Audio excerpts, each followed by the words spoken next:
হর হর মহাদেব। নমস্কার দর্শক বন্ধুগণ, আমরা গুরুত্বপূর্ণ ভিডিও নিয়ে আমরা আলোচনা করব। হ্যাঁ, আপনার রাশি মেষ রাশি।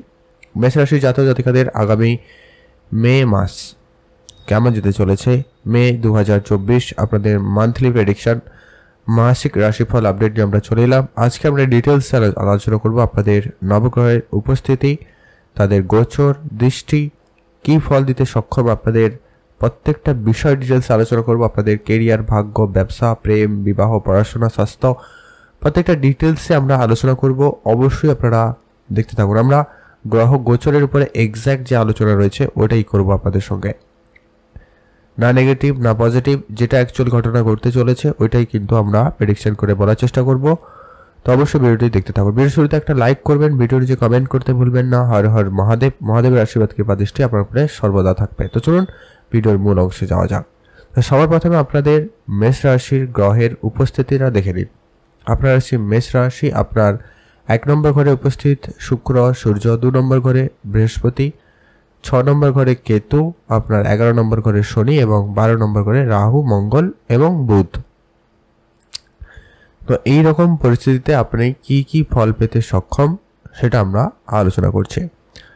সর্বপ্রথমত হচ্ছে যে কি আপনাদের ব্যবসা কেমন যাবে। ব্যবসা দেখা হয় 7 নম্বর ঘর থেকে। 7 নম্বর ঘরের অধিপতি গ্রহ হচ্ছে কি শুক্র, আর শুক্র 1 নম্বর ঘরে থেকে 7 নম্বর ঘরে দৃষ্টি রাখছে। অতএব আপনাদের ব্যবসা ক্ষেত্রে উন্নতি থাকবে, আপনার ব্যবসায় লাভবান হওয়ার সম্ভাবনা থাকবে।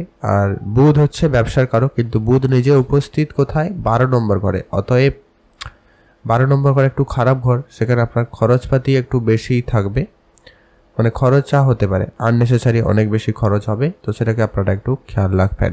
তবে হ্যাঁ, নতুন আইডিয়া থাকবে, মানে আপনার বৃহস্পতি 2 নম্বর ঘরে, সূর্য আপনার 1 নম্বর ঘরে, কাছাকাছি রয়েছে আপনার 1 নম্বর ঘরে। তাই আপনার যে কি পজিশন অনুপাতে আপনার মধ্যে বুদ্ধিমত্তা ভালো কাজ করবে, ব্যবসায় নতুন আইডিয়া খুঁজে পাবেন। তবে যেটা খেয়াল রাখতে হবে যে কি আপনাকে তাড়াহুড়ো করলে হবে না। আর সূর্য আপনার 1 নম্বর ঘরে উচ্চস্থ স্থানে রয়েছে, তাই আপনার মধ্যে একটু রাগ, জেদ, অ্যাটিটিউড লেভেলটা একটু বেশি থাকবে। তো সেটাকে একটু আপনারা কন্ট্রোল করবেন, যেটা আপনার ব্যবসার জায়গায় খুব জরুরি রয়েছে।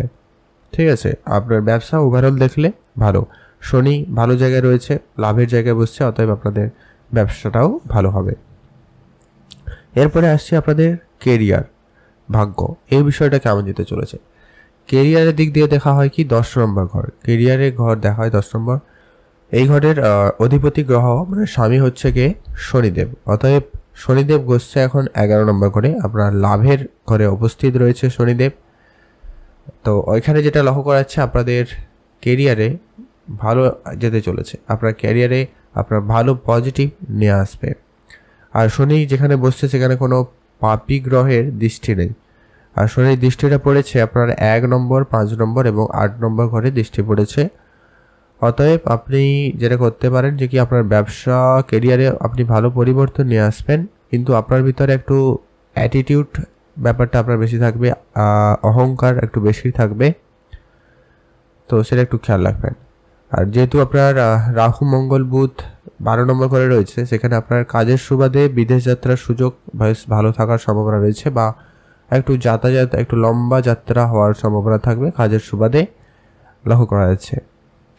শুধু আপনি আপনার মধ্যে যেটা আগেও বলেছি, আপনার মধ্যে একটু রাগ জেদটাকে একটু কন্ট্রোলে রাখবেন। আর বুধ 12 নম্বর ঘরে বসছে, তাই আপনার ধ্যান দিতে হবে কথাবার্তাতে। আপনি লোকজনের সঙ্গে যখনই কথা বলবেন, যারই সঙ্গে কথা বলুন না কেন, সেখানে আপনাকে একটু বুঝে বলতে হবে, কারণ আপনি যে কথা বলতে চান না তারপরেও কিন্তু আপনি সেই কথা বলে ফেলছেন, এরকম একটা বিষয় কিন্তু আপনার মধ্যে লক্ষ্য করা যাচ্ছে। তো একটুখানি ধ্যান রাখবেন। কারণ বলুন তো, আবার এপাশে দেখুন আর শুক্র আর এপাশে মঙ্গল একে অপরের শত্রু। শুক্র উপস্থিত রয়েছে আপনার অধিপতি গ্রহ, মানে আপনার মেন 1 নম্বর রাশিতে উপস্থিত। তো শত্রুর সঙ্গে 11 নম্বর কানেকশন তৈরি করছে, অতএব একটুখানি ওই কনফ্লিক্ট কিন্তু তৈরি হবে। তো এটা একটু আপনারা দেখে চলবেন। এরপর আসছে কি আপনাদের ভাগ্য কেমন যেতে চলে। ভাগ্য হচ্ছে 9 নম্বর ঘর থেকে দেখায়, অতএব আপনার ভাগ্যর যে অধিপতি গ্রহ সে হচ্ছে বৃহস্পতি, সে এখন রয়েছে অর্থের ঘরে, অতএব 2 নম্বর ঘরে উপস্থিত রয়েছে। যেটা লক্ষ্য করা যাচ্ছে যে কি ভাগ্য আপনার খুব ভালো যাচ্ছে, ভাগ্য যেখানে রয়েছে সেখানে দৃষ্টির আপনার 6 নম্বর, 8 নম্বর, 10 নম্বর ঘরে রয়েছে। অতএব আপনার কেরিয়ারের ঘরে বৃহস্পতির দৃষ্টি রয়েছে, কিন্তু দুটো খারাপ ঘরে কিন্তু দৃষ্টিও রয়েছে, 6 নম্বর এবং 8 নম্বর ঘরে। বৃহস্পতির দৃষ্টি থাকাকালীন আপনার কিন্তু যেটা খেয়াল রাখতে হবে কি, ভাগ্য আপনার যথেষ্ট পরিমাণ ভালো যাচ্ছে, কারণ আপনার ভাগ্যের গ্রহ অর্থের ঘরে বসছে ভালো, কিন্তু যেটা ঘটনা হচ্ছে যে কি কিছুটা বাধা বিপত্তি থাকবে, কোনো কাজ সহজে হবে না। আপনি চেষ্টা করছেন কোনো কাজটা হয়তো হবে, কিন্তু অনেক বাধা বিপত্তি পেরিয়ে শেষমেশ কিন্তু হয়ে যাওয়ার সম্ভাবনা থাকবে। অতএব আপনি যদি ভাগ্য রিলেটেড যদি কোনো প্রশ্ন রেখে থাকেন, ভাগ্য রিলেটেড কোনো শুভ কাজ, শুভ কিছু ইনভেস্টমেন্ট করতে চান, তো অবশ্যই করতে পারেন, ভালো রয়েছে। ব্যাপারটা কি, একটু ধৈর্য রাখবেন, আর কিছু ক্ষেত্রে বাধা বিপত্তির সম্মুখীন হবেন, সেটা করে একটু আপনারা মানিয়ে গুছিয়ে চলার চেষ্টা করবেন। সেটা করলেই আপনার মোটামুটি ভাগ্য সঙ্গ দেবে, ভাগ্যের ভালো ফল আপনারা পেতে পারেন। ওইটা একটু ধ্যান রাখবেন। যেহেতু শত্রু বৃদ্ধি পাবে আপনার, যেটা হচ্ছে কি 6 নম্বর করে যে বৃহস্পতির দৃষ্টি রয়েছে, তো সেখানে আপনার ঋণ বাড়তে পারে আর আপনার শত্রু বৃদ্ধি পাওয়ার একটা সম্ভাবনা তৈরি হচ্ছে। তো সেটাকে একটু আপনারা ব্যালেন্স করে চলার চেষ্টা করবেন, রাস্তাঘাটে একটু দেখে শুনে চলবেন। যদি ছোটোখাটো বিপত্তি হতে পারে, তবে খুব বেশি সমস্যা হবে না। এরপর আসছে আপনাদের প্রেম বিষয় কেমন যাচ্ছে। তো প্রেমের ঘর যেটা দেখা হয় যে কি 5 নম্বর ঘর থেকে, অতএব আপনার 5 নম্বর ঘরের যে অধিপতি গ্রহ সে হচ্ছে সূর্য, সে এখন উপস্থিত আপনার 1 নম্বর ঘরে উচ্চ স্থানে। 14 মে পর্যন্ত আপনার 1 নম্বর ঘরে থাকবে, তারপরে আপনার 2 নম্বর ঘরে চলে যাবে। অতএব আপনার সূর্য আপনার 1 নম্বর ঘরে রয়েছে, কিন্তু 5 নম্বর ঘরে শনিদেবের দৃষ্টি রয়েছে আর রাহু মঙ্গলের সঙ্গে রয়েছে।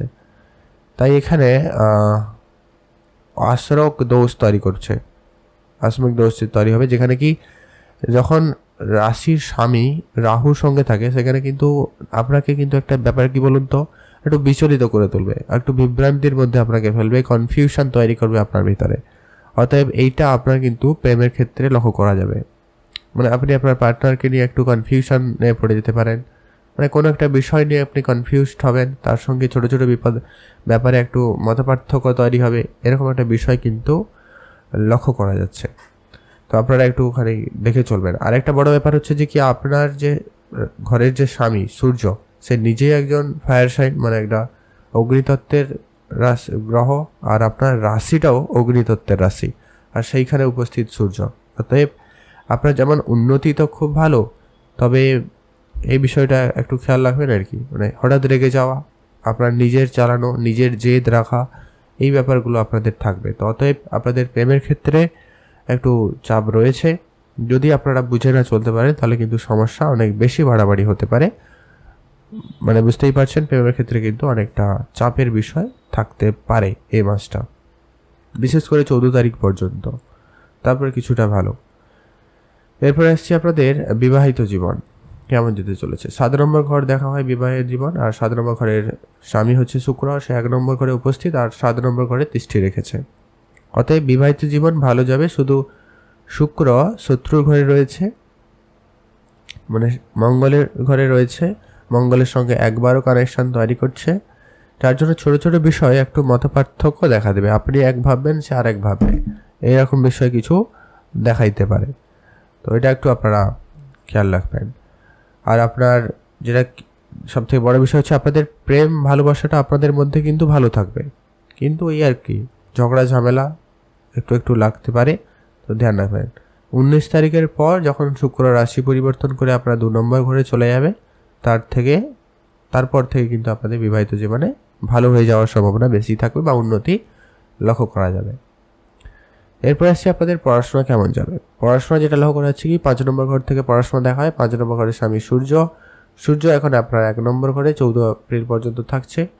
অতএব সূর্য উচ্চস্থানে থাকবে, যার জন্য আপনার পড়াশোনায় ভালো থাকবে, পড়াশোনায় উন্নতি থাকবে, তবে আপনার পড়াশোনা নিয়ে আপনার একটু কনফিডেন্স লেভেল বেড়ে যাবে, একটু আপনার ভিতরে আত্মবিশ্বাস যেমন বাড়বে, তেমনি আপনার ভিতরে একটা অহংকার বোধ একটা ব্যাপার কাজ করতে পারে, তো সেটাকে একটু আপনারা কন্ট্রোল করবেন। আচ্ছা, সূর্য হচ্ছে সরকার, তো অতএব সরকারি চাকরির পরীক্ষা বা সরকারি ফর্ম ফিল আপ যদি করতে চান বা এই রিলেটেড যারা পড়াশোনা করছেন তাদের জন্য বেশ ভালো যাবে। আর 14 মের আগে পর্যন্ত খুব ভালো। যদি কোনো পরীক্ষা টরীক্ষা থাকে তাহলে অবশ্যই দিতে পারেন, তো ভালো রেজাল্ট হবে। 14 তারিখের পরেও ভালো ঘরে যাবে, বাট 14 আগে পর্যন্ত পড়াশোনার ক্ষেত্রে বেটার পজিশান পাচ্ছেন। এরপর আসছি আপনাদের স্বাস্থ্য কেমন যাবে। স্বাস্থ্য হচ্ছে 1 নম্বর ঘর থেকে দেখায়, অতএব আপনার 1 নম্বর ঘরের স্বামী হচ্ছে মঙ্গল, সে উপস্থিত আপনার 12 নম্বর ঘরে, অতএব সেখানে রয়েছে অলরেডি বুধ এবং রাহু। মঙ্গল আপনার 12 নম্বর ঘরে উপস্থিত, আর আপনারা সকলেই জানেন যে 12 নম্বর ঘরটা কিন্তু খুব একটা ভালো ঘর নয়। 12 নম্বর ঘর হচ্ছে হসপিটালের ঘর, খরচপাতির ঘর, বেহিসাবি খরচ। তো অতএব আপনার ইমিউনিটি সিস্টেম কিন্তু একটু দুর্বল হবে। 12 নম্বর ঘরে রাহুর সঙ্গে থাকছে একে, তো তার জন্য আপনার ইমিউনিটি সিস্টেম গণ্ডগোল হবে, জ্বর সর্দি কাশির ব্যাপারগুলো লক্ষ্য করা যেতে পারে, আর আপনার স্কিন রিলেটেড কিছু সমস্যা থাকবে। আপনি অল্পতে অনেক বেশি হাঁপিয়ে উঠছেন, অল্পতে ক্লান্তি বোধ করবেন, এরকমটা কিন্তু আপনার মধ্যে দেখা যাচ্ছে বা যাবে। তো আপনারা অবশ্যই আপনার স্বাস্থ্যের প্রতি ধ্যান রাখবেন, এটা জরুরি রয়েছে। ওভারঅল আমরা আলোচনা করলাম, আপনাদের প্রত্যেকটা বিষয় ডিটেলস আলোচনা করলাম, আপনারা নিশ্চয়ই বুঝতে পেরেছেন। আমরা আলোচনা করেছি না নেগেটিভ না পজিটিভ, এক্স্যাক্ট গ্রহ গোচরে আপডেটের উপরে কি ফল পাবেন। এবারে আপনি কি ফল পেতে পারবেন বা পাচ্ছেন এটা কিন্তু বলা মুশকিল, কারণ আপনার জন্মকুণ্ডলী কিন্তু আমার জানা নেই। অতএব আপনার দশা অন্তর্দশা কেমন রয়েছে সেটা কিন্তু জানতে হবে, আপনার লগ্ন কতটা মজবুত রয়েছে সেটা জানতে হবে। আচ্ছা, আপনারা কি করতে পারেন যা নেগেটিভিটি থেকে রক্ষা পেয়ে যেতে পারেন, যেটা হচ্ছে কি মঙ্গলের বীজ মন্ত্র রোজ সকালে পাঠ করবেন, হনুমান চল্লিশা পাঠ করুন। এছাড়া আপনি বৃহস্পতি দেবের বীজ মন্ত্র পাঠ করবেন, আর আপনি আপনার সামর্থ্য মতো লোকজনদের আর্থিকভাবে সাহায্য করবেন, বা অন্য দিয়ে মানে খাবার জিনিসপত্র দিয়ে সাহায্য করতে পারেন। সেটা আপনার দ্বারা যতটা সম্ভব, আপনি যতটা পারবেন একজনকে ভালো একজনকে খাওয়াবেন, দান করবেন, আপনার জন্য বেশ ভালো হবে। তো আজকের ভিডিও এই পর্যন্ত। কেমন লাগলো ভিডিও আপনাদের মতামতটুকু কমেন্ট করে জানাবেন। আপনারা ভালো থাকবেন, আপনাদের মে মাস ভালো কাটুক, আপনারা ভালো থাকুন।